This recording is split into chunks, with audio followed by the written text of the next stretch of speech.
Next topic है importance of sound in multimedia. जैसा मैंने पिछली क्लास में आपको बताया था कि मल्टीमीडिया इंफॉर्मेशंस का एक ऐसा कलेक्शन है जिसमें टेक्स्ट के साथ इमेज, ऑडियो और वीडियो इन चारों कंपोनेंट्स को इंटीग्रेट किया जा सकता है।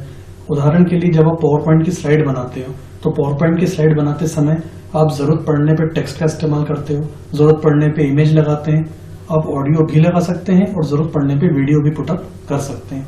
फाइनली वो एक ऐसा पैकेज बन जाता है जब आप प्रेजेंटेशन देते हैं तो उस पैकेज में टेक्स्ट भी दिखाई देता है, आवश्यकता के अनुसार इमेज, ऑडियो, वीडियो एवरीथिंग दिखाई देती है। तो ये एक फाइनेस्ट एग्जांपल है मल्टीमीडिया का। अब जैसे हमने पिछली क्लास में मल्टीमीडिया में टेक्स्ट के इंपॉर्टेंस को समझा था, वहीं आज हमें मल्टीमीडिया में साउंड के इंपॉर्टेंस को समझना है।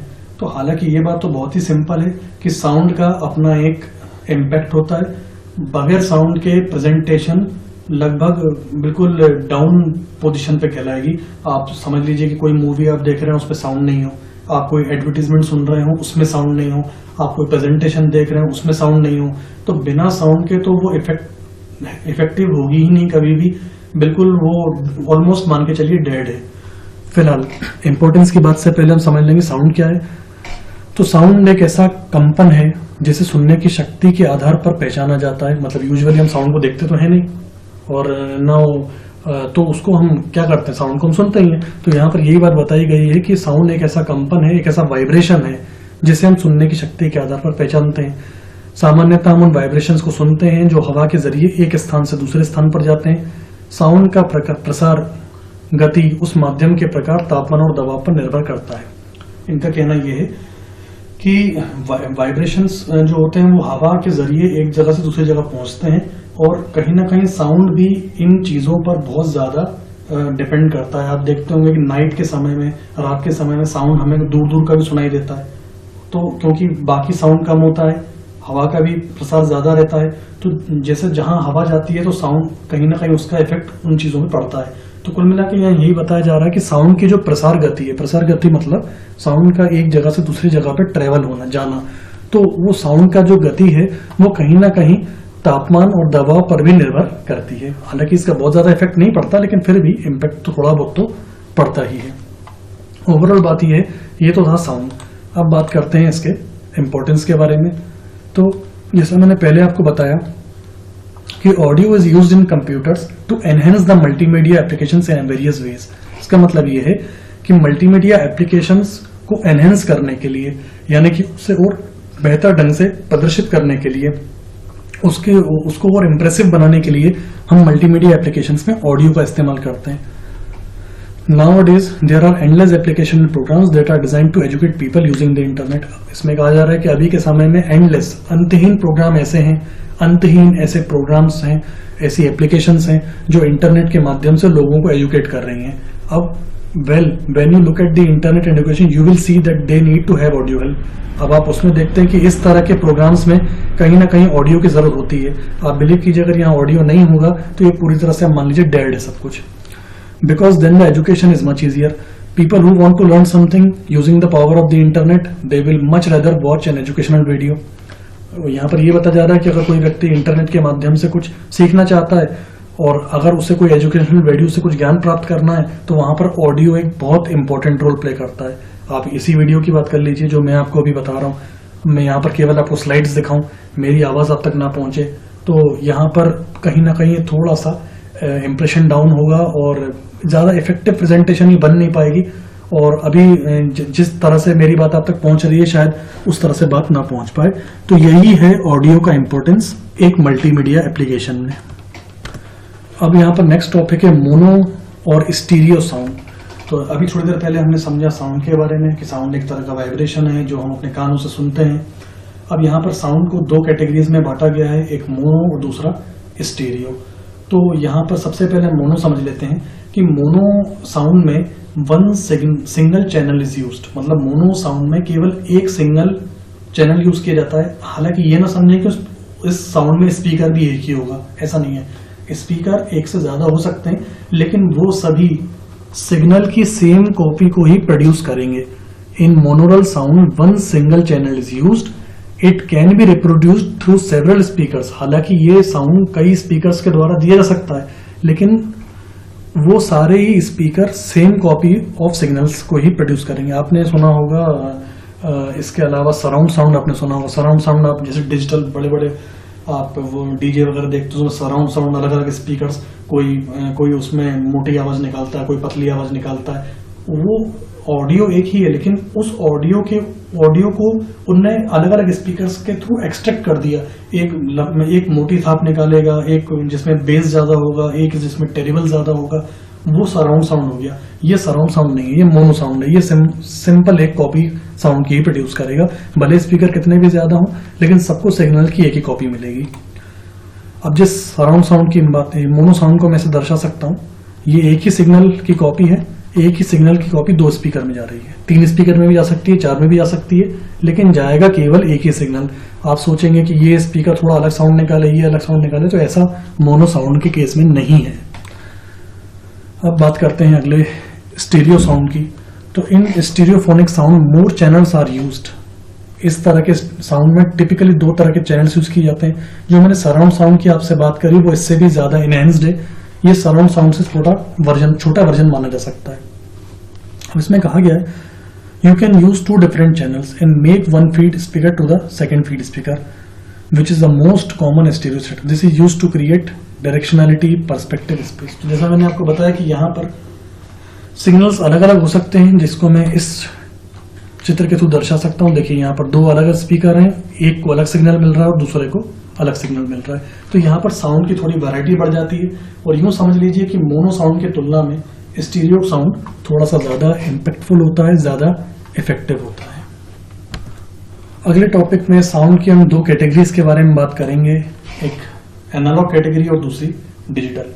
तो हालांकि आपने फंडामेंटल्स में पढ़ रखा होगा कि एनालॉग सिग्नल्स वेव्स पर बेस्ड होते हैं, तरंगों पर बेस्ड होते हैं, और डिजिटल सिग्नल डिजिटल बिट्स यानी 0 और 1 पर बेस्ड होते हैं। हालांकि यूं माना जाता है और होता भी है कि डिजिटल साउंड एनालॉग की तुलना में ज्यादा बेटर होता है। ये चीज यहाँ बताई हुई है कि एनालॉग टेक्नोलॉजी में एक वेव इज रिकॉर्डेड और used in its original form. Analogue technology में एक वेव को रिकॉर्ड किया जाता है और उसी के ओरिजिनल फॉर्म में ही उसको यूज किया जाता है। उदाहरण के लिए in an analogue tape recorder, हम एक एनालॉग टेप रिकॉर्डर की बात कर रहे हैं। A signal is taken straight from the microphone. Microphone के थ्रू हमने कुछ रिकॉर्डिंग करी, वो वेव्स के फॉर्म में उस टेप रिकॉर्डर तक पहुंची और फिर टेप ने उसको रीड करा, एम्पलीफाइड करा और स्पीकर पर भेज दिया ताकि साउंड को प्रोड्यूस किया जा सके। तो कुल मिला के सीधा सीधा analogue signal analogue tape recorder में गया, एनालॉग टेप रिकॉर्डर ने उसको रीड करा, एम्पलीफाई करा, स्पीकर पर भेज दिया ताकि वो साउंड प्रोड्यूस कर सके। तो यूं समझ लीजिए कि एनालॉग सिग्नल वेव्स के फॉर्म में होता है। कहीं ना कहीं डिजिटल की तुलना में इसकी क्वालिटी ज्यादा बेहतर नहीं कही जा सकती है, फिर भी क्योंकि ये बेसिक फॉर्मेट है इसलिए इसका अपना एक अलग इंपॉर्टेंस है। सेकंड कैटेगरी की बात करूं तो वो है डिजिटल साउंड। डिजिटल टेक्नोलॉजी ने साउंड को बहुत ज्यादा ऑप्टिमाइज कर दिया है अभी के समय में, और क्योंकि ये बिट्स के फॉर्म में होता है, सिग्नल्स एकदम एक्यूरेट होते हैं। अगर हम एनालॉग वेव्स की बात करें, एनालॉग वेव्स प्रोबेबिलिटी पर बेस्ड होती हैं, अप एंड डाउन की बीट्स पर बेस्ड होती हैं, जबकि डिजिटल सिग्नल एकदम एक्यूरेट होते हैं, करेक्ट होते हैं। और कंपैरिजन, अगर हम कंपैरिजन करें एनालॉग से तो ये ज्यादा परफेक्ट साउंड होता है।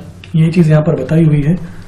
The analogue waves is sampled at some intervals, यानी कि जो एनालॉग की वेव्स होती है वो कुछ अंतराल के बाद सैंपल्ड होती है और फिर उससे जब नंबर्स में कन्वर्ट कर दिए, वो नंबर्स में कन्वर्ट हो जाती है जब हम एनालॉग सिग्नल को किसी डिजिटल डिवाइस में स्टोर करते हैं। आप एक बात समझ लीजिए कि जैसे मैं इनपुट यहाँ पे दे रहा हूं तो वो एनालॉग फॉर्म में जा रहा है, लेकिन अगर वो किसी डिजिटल डिवाइस में जाएगा तो वो ऑटोमेटिकली डिजिटल साउंड में कन्वर्ट हो जाएगा। तो यहाँ पर ये चीज बताई हुई है। एनालॉग और डिजिटल 2 फॉर्मेट्स हैं, जिसमें से अभी के समय की अगर मैं बात करूं आपसे तो most of the devices are capable of obtaining sound in digital format. अभी के समय की मैं बात करूं तो ज्यादातर डिवाइसेस अब डिजिटल डेटा को ही डिजिटल साउंड को सपोर्ट करती हैं। अब हम बात करेंगे कुछ साउंड फॉर्मेट्स के बारे में। फॉर्मेट्स का मतलब जैसे आप वर्ड की फाइल सेव करते हो तो वो DOC या DOCX फॉर्मेट में सेव होती है यूजुअली। एक्सेल की आप फाइल सेव करते हो तो XLS या XLSW के फॉर्मेट में सेव होती है। उसी तरह से आपको पता है कि साउंड भी अलग अलग तरह के एक्सटेंशन के साथ सेव हो सकते हैं, जैसे कि MP3 या MP4 या वेव फॉर्मेट या मिडी फॉर्मेट। तो कई सारे फॉर्मेट्स हैं, हम कुछ फॉर्मेट्स की बात करेंगे। तो पहला फॉर्मेट है यहाँ पर MIDI format. MIDI here stands for musical instrument digital interface. It is a format for sending musical informations between electronic musical devices like synthesizers and PC sound cards. इस तरह का फॉर्मेट यूजुअली उपयोग में लिया जाता है जब इलेक्ट्रॉनिक म्यूजिकल डिवाइसेस जैसे कि सिंथेसाइजर्स, इलेक्ट्रॉनिक गिटार हैं या इलेक्ट्रॉनिक कई सारे इंस्ट्रूमेंट्स रहते हैं, तो वो जिस फॉर्मेट में साउंड को कैप्चर करते हैं वो यूजुअली ये फॉर्मेट है, मिडी फॉर्मेट। हालांकि इस फॉर्मेट को आप फिर अपनी आवश्यकता के अनुसार MP3 या MP4 या वेव फॉर्मेट में कन्वर्ट कर सकते हैं। कई सारे कन्वर्टर सॉफ्टवेयर्स अवेलेबल हैं जो साउंड फॉर्मेट्स को चेंज करने की कैपेबिलिटी रखते हैं। फिलहाल ये बाय डिफॉल्ट फॉर्मेट की बात हो रही है, तो जो इलेक्ट्रॉनिकल म्यूजिकल इंस्ट्रूमेंट्स रहते हैं वो बाय डिफॉल्ट मिडी फॉर्मेट में डेटा को सेव करते हैं और फिर आप हालांकि उसे विभिन्न फॉर्मेट्स में चेंज कर भी सकते हैं। यहाँ बताया गया है MIDI format was developed in 1982 by the music industry. इस फॉर्मेट को 1982 में म्यूजिक इंडस्ट्रीज के द्वारा डेवलप किया गया। ये फॉर्मेट बहुत ज़्यादा फ्लेक्सिबल है और रियल प्रोफेशनल म्यूजिक मेकिंग के समय, यानी जब कभी म्यूजिक वगैरह कंपोज किया जाता है तो इस फॉर्मेट का बहुत ज़्यादा इस्तेमाल किया जाता है। अगली कैटेगरी है वेव फॉर्मेट। तो the wave format is developed by IBM and Microsoft. इस फॉर्मेट को IBM यानी कि इंटरनेशनल बिजनेस मशीन नाम की कंपनी और माइक्रोसॉफ्ट नामक कंपनी ने डेवलप किया है। It is supported by all computer running Windows. Windows run करने वाले लगभग सभी कंप्यूटर्स इस फॉर्मेट को सपोर्ट करते हैं और ये फॉर्मेट बहुत ज़्यादा पॉपुलर है वेब ब्राउजर्स पे, यानी कि जब आप इंटरनेट एक्सप्लोरर यूज करते हो, मोजिला या फायरफॉक्स, मोजिला या गूगल क्रोम यूज करते हो, वहां पर जो भी साउंड है वो आपको बहुत ज्यादा केसेस में वेव फॉर्मेट में आपको मिलेगा। इसकी पहचान इस एक्सटेंशन से होती है .wav। अगला एक्सटेंशन है MP3 फॉर्मेट। ये तो बहुत ज्यादा यूज में लिया जाने वाला फॉर्मेट है। MP3 format is actually MPEG files. MP3 actually MPG files होती हैं। ये इसका एक बड़ा वर्जन MP4 भी अवेलेबल है, आपको पता ही होगा। तो MP3 files actually MPG files हैं जो कि मूविंग पिक्चर्स को भी सपोर्ट करती हैं MP4 के फॉर्म में। तो ये बहुत ज़्यादा यूज में लिया गया फॉर्मेट है। इसकी सबसे अच्छी बात ये है कि इसका साइज थोड़ा कम रहता है। जहाँ तक देखा जाता है कि वेब फॉर्मेट की जो फाइल्स होती हैं, साउंड फाइल्स, उनका साइज थोड़ा ज़्यादा रहता है, जबकि MP3 की आप बात करेंगे तो इसमें साइज थोड़ा सा कम हो जाता है। ये फॉर्मेट रियल टाइम एप्लीकेशंस में बहुत ज़्यादा यूज होता है और आप मोबाइल वगैरह में भी आप देखेंगे तो आपको MP3 फॉर्मेट बहुत ज़्यादा प्रचलित फॉर्म में दिखाई देगा। तो ये थे कुछ साउंड के फॉर्मेट्स। हालांकि इसके अलावा भी कई सारे फॉर्मेट्स अवेलेबल हैं, MP4 है, AVI है, बहुत सारे फॉर्मेट्स अवेलेबल हैं जो कि साउंड के लिए प्रयोग में लिए जा सकते हैं। नेक्स्ट अब हम बात करेंगे sound editing and mixing softwares. तो नाम से समझ में आ जाता है कि वो एप्लीकेशन सॉफ्टवेयर्स जो इस काबिल हों कि साउंड में एडिटिंग कर सकें, अलग अलग साउंड्स को आपस में मिक्स कर सकें। तो आप देखते हैं DJ के पास कई सारे ऐसे मिक्सर सॉफ्टवेयर्स होते हैं। इंटरनेट पर भी आपको कई सारे ऐसे मिक्सिंग सॉफ्टवेयर्स मिल जाएंगे। मूवीज वगैरह बनाने के लिए वीडियो क्लिप्स हम कई बार बनाते हैं, मैरिज वगैरह के क्लिप्स बनते हैं, कई सारे हम फंक्शंस करते हैं उनके क्लिप्स बनाते हैं। तो ये बहुत कॉमनली आपको भी पता ही होगा, कई सारे ऐसे सॉफ्टवेयर्स हैं जो साउंड में एडिटिंग कर सकते हैं, अलग अलग साउंड्स को आपस में मिक्स कर सकते हैं। तो सिंपली ऐसे सॉफ्टवेयर्स जो साउंड में एडिटिंग कर सकें, मिक्सिंग कर सकें, ऑब्वियसली वो softwares sound editing and mixing softwares कहलाते हैं। यही चीज यहाँ लिखिए। Audio editing software is a software which allows editing and generating of audio data. Audio editing software वो सॉफ्टवेयर हैं जो हमें अनुमति देते हैं ऑडियो को एडिट करने की, मतलब उसमें संपादन करने की, एंड जनरेटिंग ऑडियो डेटा, और नए ऑडियो को जनरेट करने की भी। Audio editing software can be implemented completely और पार्टली एज अ लाइब्रेरी। इसमें कहा गया है कि ऑडियो एडिटिंग सॉफ्टवेयर को हम अपनी आवश्यकता के अनुसार लाइब्रेरी के रूप में यूज कर सकते हैं। जैसे हम बहुत सारे म्यूजिक बनाते जाएं, उसमें कलेक्शन कलेक्ट करते जाएं, या हम इसे पार्टली अपने हिसाब से आंशिक प्रोडक्शन के लिए भी यूज में ले सकते हैं। हम इसे कंप्यूटर एप्लीकेशन के भी रूप में भी यूज ले सकते हैं और वेब एप्लीकेशन के फॉर्म में भी यूज में ले सकते हैं। एक अच्छे साउंड एडिटिंग और मिक्सिंग सॉफ्टवेयर्स में ये फीचर्स की एक्सपेक्टेशन की जाती है कि ये फीचर्स तो होने ही चाहिए। जैसे कि पहला बोला गया है, the ability to import and export various audio file formats for editing.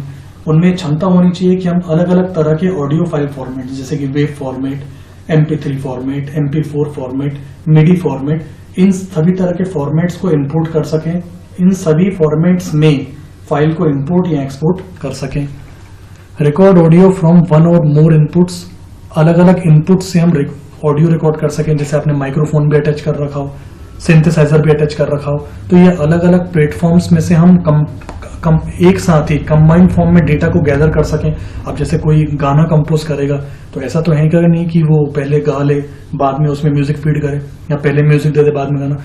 कहने का मतलब ये है कि हालांकि चीजें पॉसिबल है, लेकिन इफेक्टिवली काम तब होगा जब बहुत सारी चीजें आपस में सिंक्रोनाइज हुआ है, और सिंक्रोनाइज करके सबका कलेक्टिवली डाटा एक ही बार में इनपुट हो सके, तो वो ज्यादा रियल टाइम वर्क कहलाएगा।